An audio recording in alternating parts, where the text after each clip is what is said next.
Hey, welcome to the Vertical Church Ovilla podcast, where our goal is to educate and encourage you to live out real faith and the real issues of your life. So I'm glad you're here for this one. Let's get into it.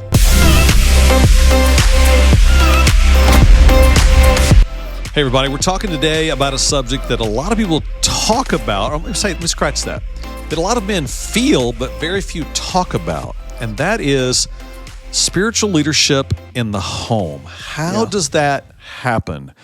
We talk about it a lot here at Vertical, and I get a similar response from a lot of men that says, I never saw that growing up, and so I don't really know even what that looks like or how to do that. Yeah, and definitely. So they feel estranged in it. They feel awkward in it.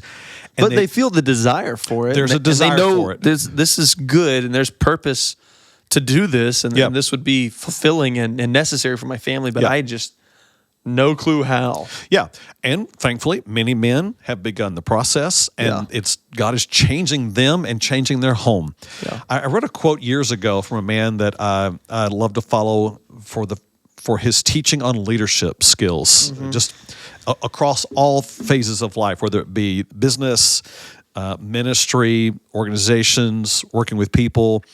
And it was John Maxwell, and he said this. He said, if you think you're leading and no one's following, then you're just taking a walk.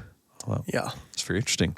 Yeah. If you think you're going somewhere and you think people are leading, but all of a sudden you turn around and look and there's no one behind you, you're really just going on a walk by yourself. So we don't want to be men who are just out taking a walk alone. We want to be men who are truly leading, because that's what the Bible calls us to, and to have family and others ultimately who want to follow. Yeah. Because if no one desires to follow you, you can't make them follow you. Exactly. The home is not like the corporate world. No.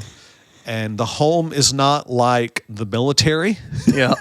You can't just bark orders at people and expect them to follow. The home is a much more relational dynamic, and it requires a very different form of leadership in the home that most men are unskilled at knowing how to function in that space today. So this is where we're headed today. Yeah, and I think you can attempt to operate your home as a leader in the form as you would of military, business, as a CEO. You can attempt to, and you might get outcomes. You might get what you're asking for while they're under you. Yeah, exactly. While you are watching, while you are over them, while you are in charge. If you're talking about children. Yes, exactly. Yeah, because not a wife. You do that again, for your wife. Good luck. You got about 5 seconds. Yeah, exactly. And then as soon as those words have gone out of your mouth, you're done. See ya. Yeah, exactly. She's done. Exactly. Yeah. And so that's the thing. Yes, a good leader has followers, and you don't have to tell them, now y'all better follow me because I'm going here. You know, like, yes, there ought to be the general structure and the education of like, this is authority and we follow authority and all that. But a good leader goes and doesn't have to keep telling people or put them on a leash and say, y'all are coming with me, you know, but you lead and people follow because this is what a leader does. I used to hear John Maxwell, and I've heard Ed Young say the same thing, that the greatest place that leadership is developed is in a nonprofit organization. Because often in a nonprofit, volunteer-based organization, you can't threaten people with firing them. That's so good. And you can't dangle a carrot in front of them of a higher pay increase. You simply have the ability to influence them in a volunteer role. And so both of their arguments, and I would make the same as well, is that this is where you find real leadership, is within ministry, volunteer-based situations. Because if you can find someone who can motivate others, inspire others without threat or without reward of pay, you have found a real leader. Yeah. So that's so I love good. all that. That's so good. Love it. So let's bring it back context of home. Those are all interesting parallels. But when you think about men in the home, I know many men feel this sense of, I'm stuck. I don't know what to do. I've got my corporate job. Yeah. I've got my maybe military past, and I lean on that. but it's not working Yeah. for me. So I'm curious, have you heard other men discuss maybe why it's not working for them in the home? Yeah, I mean, I would think a large aspect of why there's this feel and a desire for like, okay, I want to lead my family. I know I ought to lead my family, but I don't know how. I think it goes to the like core insecurity of many men is like, I don't want to fail. I don't want to do something that I start and I don't finish, or I can't finish, or I can't be strong in this. I might have to show vulnerability or some weakness. I might lack what is necessary. You know, if you're going like the John Eldridge, Wild at Heart, the question every man asks is, like, do I have what it takes? And if a man has convinced himself, I don't have what it takes, therefore I'm not even going to try because I don't want to look like a failure or a loser to my wife, to my kids, then they're never going to start with the leadership. No matter how much they might even say, this is a good thing, I just don't know how. I fear looking like the fool. Yeah. And if you have nothing in your memory banks to pull from, you have no resource, you can't go back in the library and pull that book off the shelf in your mind of, I remember my dad doing this. Yeah, I remember what that looked like. Yeah. You're having to pioneer now on top of, I don't even, like, I know this might be a good thing. I don't know how or where or what I'm doing. And so there's just a sense of like, I guess I'll just wait for a moment that I could be a leader. Yeah. When I ask in men's groups here, how many of you had a father who led spiritually in the home? Out of a group, if there's 30 men in the room, there might be one out of that group. Yeah. So I get it. Yeah. If you have nothing to draw from, you have nothing to draw from. Yeah. And then what you have was awkward or anti anything that you really would want. And so you actually have some of that DNA coursing through your veins anyway of those bad examples, and it makes it difficult. In my home growing up, my dad loved me, loved my mom, but it wasn't until he's probably, 75, 80 that I see him recommit his life to Christ and begin to be active even in the church. And that never turned into any any kind of conversation at home that was any kind of spiritual conversation. That was absolutely foreign to him. And so he didn't know how. So I come into marriage, I don't have that in my memory banks either. Yeah, I don't of a practical, like a literal, this is what my father, how this happened. This is how I saw it happen. So I had to find other role models where I began to learn and then began to just be like, well, I'm going to have to try this. Pioneering, like you said. Yeah. And it's sad, that out of that place of not knowing is where many men, they find themselves stuck. And that's what it is. It puts them in the position of just the passive instead of the active. And they're like, well, if something comes up where a leader is needed, I guess I'll step up then. I'll be there as the moment calls for it. But instead of, I'm going to be that person, period. Yeah. And I'll be that person when it's the moment, and I'll be that person whenever it's not a tragedy, and I will be a leader continually. Yeah. And I'm going to just model this. Yeah. And, good and bad, if you've been around the church for a while, you've at least heard part of a passage from Ephesians 5 that says, husbands, you should lead. Husband, you should love your wife like Christ loved the church. Husband, you are like Jesus. You should lead in the home. The husband is the head and the wife is like the neck. And you've heard that example. And so most men then conclude, all right, here we go. I'm going to decide what we're going to spend. I'm going to decide where we're going to go. And I'm going to decide what our priorities are going to be. And they take this role of thinking that is leading, and that's not leading either. Yeah. And so I get it. This is where many men feel stuck. They haven't had great examples along the way. And that's where you then delegate it as a CEO would of like, okay, well, I don't know how to spiritually lead, so I will let someone else do this. So my wife will be leading our children in spiritual things, and she likes to read anyways, or she'll listen to podcasts anyways, or she will get her spiritual learning somewhere. I'll get it somewhere else. Is what it is. Yep. Just I'll run this like a company. Yep. They're being fed. She's doing her thing. I'm doing my thing. We're all smooth sailing. Yeah. And that was much more of a similar model when I was growing up. It was, the man, he had to work. And so he worked all of his hours. And then the wife, she was often at home. That wasn't really the case for my mom and dad. They both worked full-time jobs. But often it was the wife who had the responsibility of the, quote, softer side, spiritual things, church things. And so that was all abdicated from the husband to the wife, and he was just there to do whatever she told him to do. He had the more important job, he thought, of working and earning money.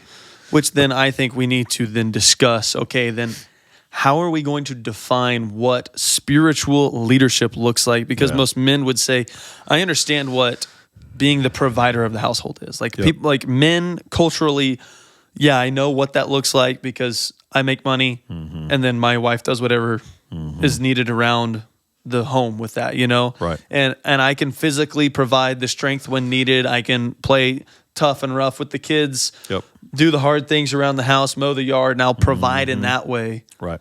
I'll lead in that way. Yeah.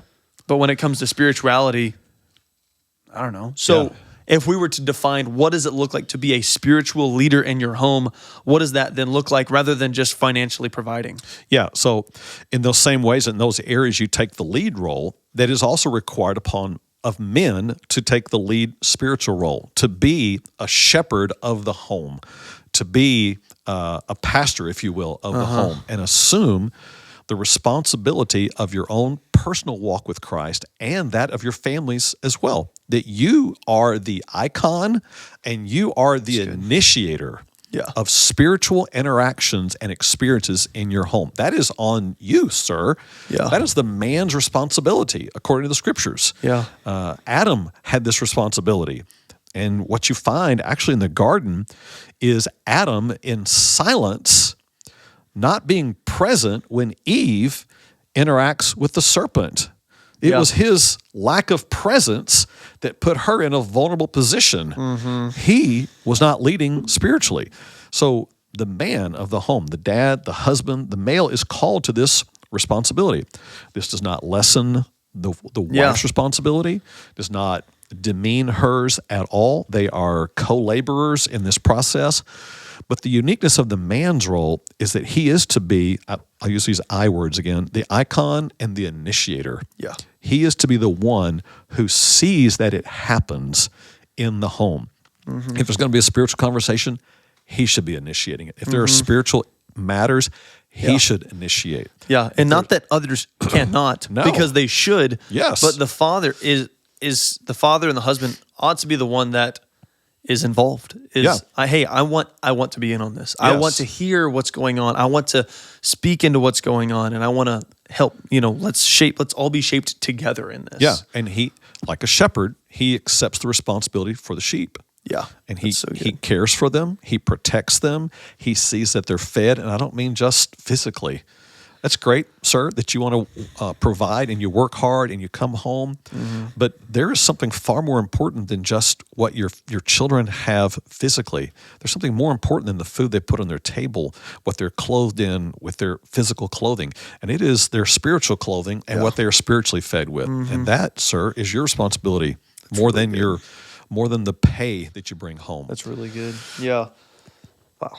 So I think this is where men have to unlearn some things first, reprioritize their life, and accept that responsibility, because this is what it looks like to truly be a spiritual leader, this icon and this initiator in the home. I will say a book I just read recently that helped me define and give some tangibles to what spiritual leadership looked like. It's by Mark Driscoll. It's called Pastor Dad. It's a really cool book. Yeah. And it's not about dads being pastors, but it's about like pastors in a church, but it's about being the pastor, the shepherd of your home, to be the one that takes the charge, takes the lead, and says, hey, this is where we're going, this is what we're doing. How does that look in parenting to your daughters and to your sons? And then how does that look in your relationship to your wife? So that's a book I would recommend if you're saying, man, I want to know more about what spiritual leadership looks like, and then how do I engage in this? How do I take some steps in this? He's a guy that this is his passion, is for men to stand up into being leaders, to being strong, and to shaping their homes first, not just being strong leaders in the church, but being strong leaders in the home. So Pastor Dad by Mark Driscoll is one that's good. I think is very beneficial. So I think it kind of begs the question, so where do you start? Okay, you're the guy, and you've just heard all this. You're like, okay, I do want to do that. There's something in me that beats with a passion for that. I have no clue how. So give me first steps. You know, what do I do? Yeah. So I'll give a shout out to Kyle Kirkman in our church, who we have a group that we're a part of, and what he always says to us, man, we try to gear, how do we be better leaders in our marriages and to our kids and in the church and all this stuff. And he always says, like, as soon as you feel that first ounce of like, should I raise my hand? Do it. He's like, stop asking the questions. Yeah, in worship. Like, if you're sitting there in church and you're like, man, I want to raise my hand, that would be awkward. He's like, don't even let yourself say that would be awkward. Correct. Like, lift your hand and then let it be. Because this is the Spirit of God in you. He's like, as soon as you feel that sense of like, man, I should pray for my wife, and then you're like, what in the world? Why did I think that? He's like, pray then. That's the Spirit of God. And he's like, this is to act quickly on that, And so I love hearing him encourage me, even though I'm saying some of these same things, to hear it from him as well. It's like the deep encouragement and reminder to me, like, yes, be bold and quick to act. So that's that's what I would say. And where do you begin? If you already are saying like, man, I know this is a good thing to be a leader, I just don't know how. This would be awkward. This would be so weird and uncomfortable. You gotta have to stop and silence the what ifs, and this would be weird and awkward and all this. Like, you gotta take the step. He like Kyle again. He's always like, just pray for your wife. He's like, you will be so shocked at her response and your response after. And you're suggesting pray out loud for her. Pray out loud. He's like, go up front to of her. He's like, put your hand on her and pray. If it's in the morning, if it's at night, if it's in the middle of the day, you just get home and there's that sense of, I had to pray for her. Yep.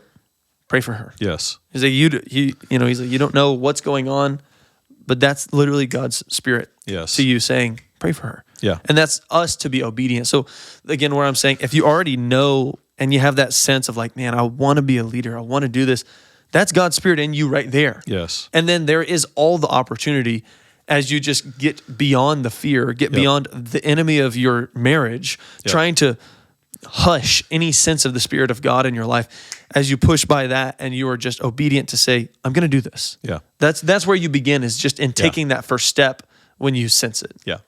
So I'll contrast that with another approach that I thought was a good way to do that. Nice.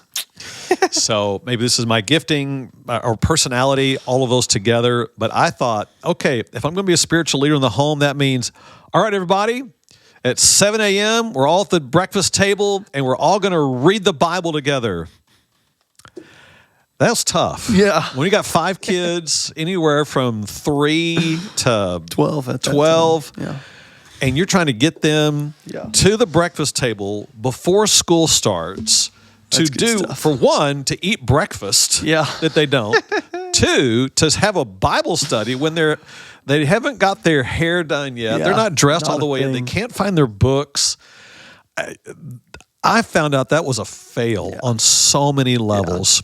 What it produced was I'm upset because I'm trying to be a leader. Nobody else is letting me. I'm taking a walk. There it is. And everybody else is upset with me over what should be the most important part of our lives. So good. So that's so good. Trying to force a situation like that is not real leadership. Yeah. But like you suggested, walking up to your wife and praying for her has far greater impact. One, because you're leading by example. You're being the icon.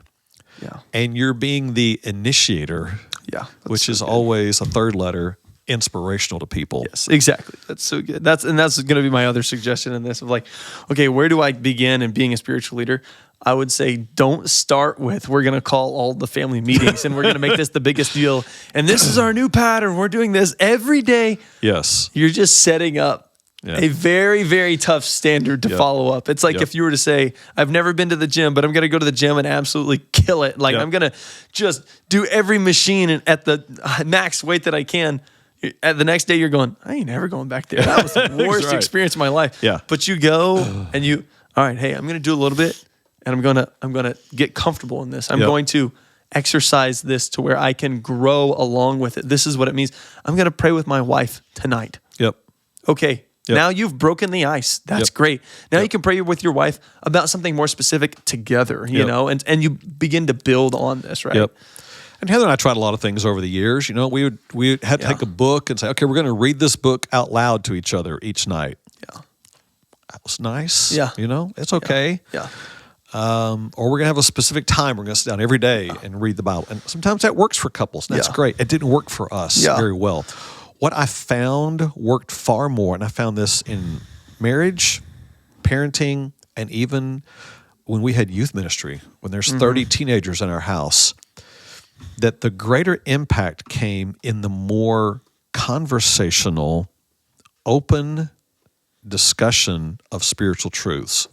When I was able to ask questions and there'd be discussion, and then I was really good. applying a truth, but I wasn't trying to teach or command in the setting. Yeah, that's really good. And I think that's where, again, the home environment is different than corporate environment. The home is different than school environments. Yeah, because it's not just for the purpose.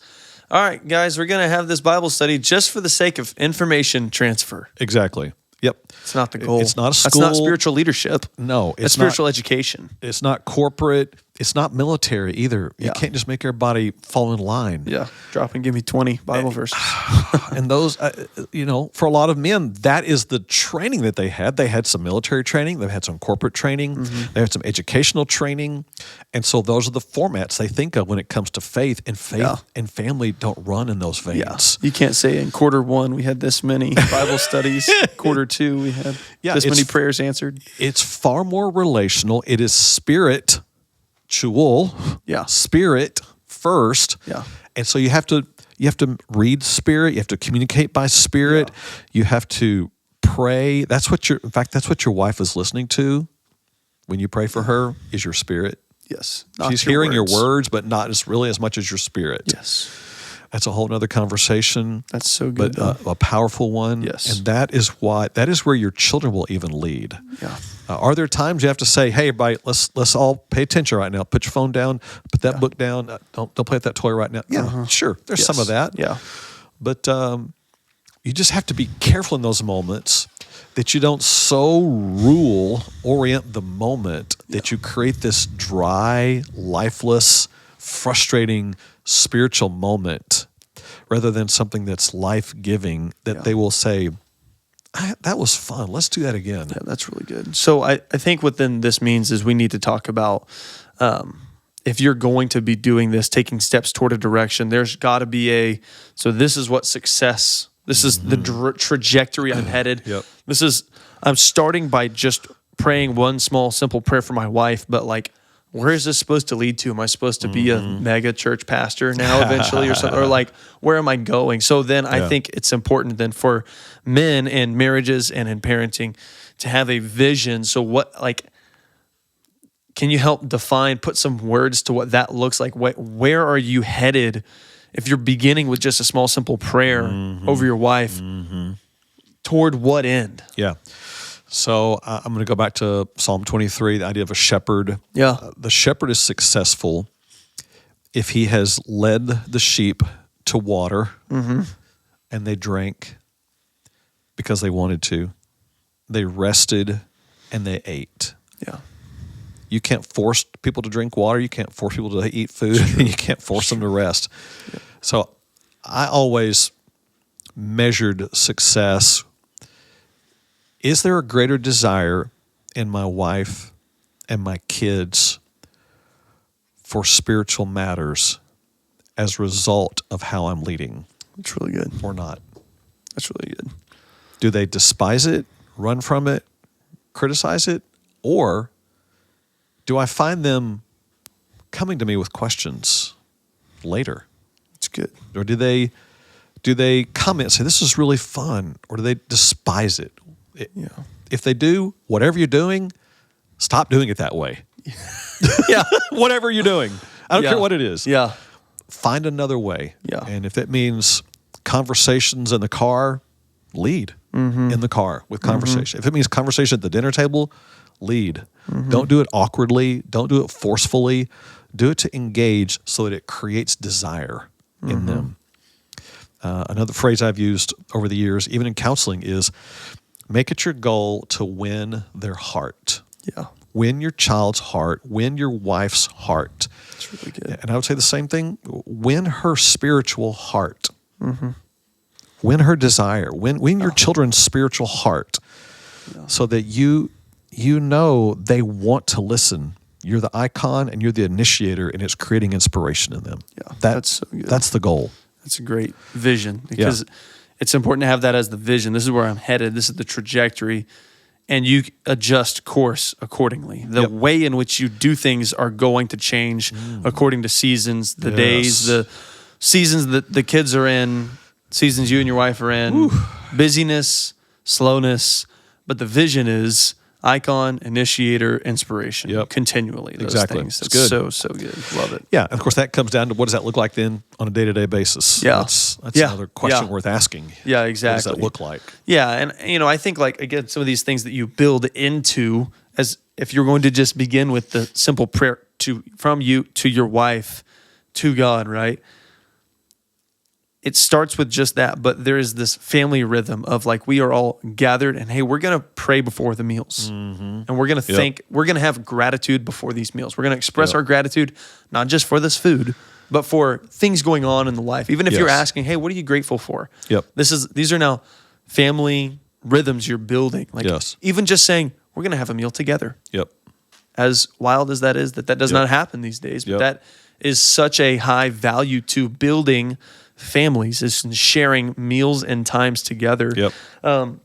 Obviously, just and consistently going to church, going together to church, and then talking afterwards. What did you get out of church? That right there. The 1 hour following church is like maybe even more critical than the hour you spent in church. So good. That's so good. Yes. If you go home as family and nothing is said, I'm not sure the lesson that you're communicating to your children and your wife is a good one at that point. Yeah, that's so good. That just says we just did a religious thing. We did it. Now no one talk about it. That has no bearing on our life. Wow. Yeah. But tough. That hour is probably one of the most impactful hours to say, what did God say to you today? Yeah. That's so good. What's going to be different in your life as a result of what we just experienced? That is probably some of the most powerful moment and conversation you can have. Like, so already with our almost 3-year-old, she goes to class and they have a little lesson and a page that they color and a lesson that goes with it. And we see, like, what the answer, what they talked about. And so we'll ask her, hey, Shiloh, what did you learn about today? And she'll always start with, I don't know. And it's like, okay, so what did you really learn about today? And then after some time, she'll get into this, we learned about the weather and God's good when, this, and God's good when I'm happy, God's good when I'm sad. It's great. But what's cool is, like, in us, we've developed that. We ask her every Sunday, hey, what'd you learn in class today? Now she'll go, and what did you learn at church today? What did you? It's like, nice. Let's go. Awesome. And so it's like, it is that the rhythm, though, has been developed of we ask, and then she's like, okay, so this is what we do. So I'll ask you, what did you learn in church? So It's like that on the tiny scale, scales upwards to where if you're asking your 12-year-old, hey, what'd you get out of the message? And then they go, what'd you get out of the message? That's great. That's a win. That's health. That's like the vision of where we're supposed to be headed, right? And that's what over the years, that's what I've used to kind of measure, am I winning? Every man wants to know that. And so again, I'm going off of, are they inspired? And then, are they demonstrating it back later? You know? And when your kids end up as teenagers and you're going through a difficult moment and you verbalize that in front of them, and they are the ones saying we should pray, then win. That's a big win. And in doing that, it makes them know, whoa, me as a teenager, I can go to mom or I can go to dad and tell them, if they can tell me where they're struggling, I sure can tell them where I'm struggling. And I know they will pray for me back, just like this interaction just happened. And that may be one of the most difficult parts for men, but one of the most important is this gut level honesty about where they are at any given moment in life with their wife and in front of their kids. Most men like to hide that stuff, and they feel like it would be a bad thing if I let them see me weak. Yeah. because it might make them feel insecure. It might make them feel afraid. Actually, it's just the opposite. Yeah. When you can sit down all together, I'm not suggesting you tell them all your deepest, darkest secrets, but to the degree at their age that you can, to say, hey, everybody, Mom and Dad are facing some really difficult financial times right now, and we need to pray for God to provide because we don't really know where we're going right now with our finances. You might think that would be a terrible thing to tell your kids, but you'll actually find that is one of the most wonderful things you can do for your kids, because especially if it's expressed with the context of, but we're believing that God's going to do something. Yes. Because people are like, oh, that's going to terrify my kids if I told them I don't know where the next paycheck's coming from. But if it's said, but we believe God's going to do something. Yeah, and if you say it in a sense of we, then all of a sudden they're on board like, okay, we're in this together. I'm in this family, and if your children hear you say, I want you to pray I want us to all pray, then they're going to dial in like, okay, this is where faith and life connect right here. Here's how it all comes together. And they'll be bought in, and they will pray, and then you'll feel unity as a family. And then I'm telling you, God will respond because he loves it when a family prays together. And Heather and I've seen it too many times where we could pray individually, but whenever we brought all the kids together and we all prayed, God showed up, and it created lasting memories in them that your faith was built. Yes, absolutely. Because of it. Absolutely. So good. So good. It's just one of the dangers that I think men have to watch for. Yeah. Don't let your fear of them seeing you weak keep you from being honest. Yeah. It would actually be the thing that God uses to make them stronger when they see your weakness and dependence on the Lord. Yeah, that's so good. And one of the passages from 1 Timothy 3 that talk about, what a strong male leader in the church looks like is one of the qualifications says that they would lead their household well, and so that's the encouragement to us as men, is that it's not just like, that a good leader, he knows every bit of his Bible. No. It's not that. It's not. The good leader is the one that's the most academically intelligent. Like, no, it's not those things. It's not the one that can quote the most verses or teach the best sermons or whatever, but it's the one who manages their household well. Yes. That's what the mark of a strong, good male leader is. Yep. A good Christian male leader. Not just financially. No, not just not I've just got with a food, good 401k. not just with clothing, not just with investments, not with just possessions, but more than anything, that he has spiritually been that icon, that inspiration, and that initiator of spiritual life in his home. Because what does it profit a man if he gained the whole world but lose his own soul?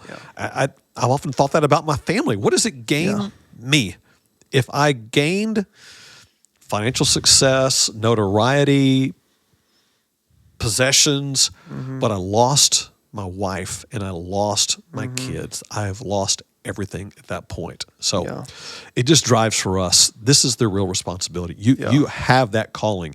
You are to be the spiritual provider, initiator, icon in the home. That is your role as a man. Great. And I was going to say, I think it's with this, again, you may be saying, I have never seen or done any of that stuff. So how in the world can I do that? So I think it'd be good to wrap with this idea of like, be the pioneer then. Yep. If that's not you and your dad wasn't that, your grandpa, your uncle, your brother, whatever, I've never seen good, strong male leadership in my family, then you have the opportunity to say, God, I need you to show me the way, and I'm going to be obedient and trust you're going to do something incredible. I'm going to break generational strongholds. I'm going to break generational curses. I'm going to set new patterns for my children. I'm going to let the Lord use me, speak through me. I'm going to follow him, and he will give me everything I need in this process. And you do have the man, Jesus, who did go before you as a leader and show you what it looks like to lead in a strong way, and that's what we are called to imitate him, right? Not just to imitate your dad, but to imitate him. Yes. And if you're involved in a church, then you can join with other men who are in the same process. So good. And you can find out from them what has worked, what hasn't worked, great. and that's where wisdom comes from. So, Love it. Great talk today. Love it. Super good. All right. Thanks for joining us. Hope it is a help for you men and maybe ladies who are listening as well. And come join us at Vertical as we're finding men understand their role, walk in their role, and see God absolutely blessing them and their family. So come join us where we lift him up and live him out.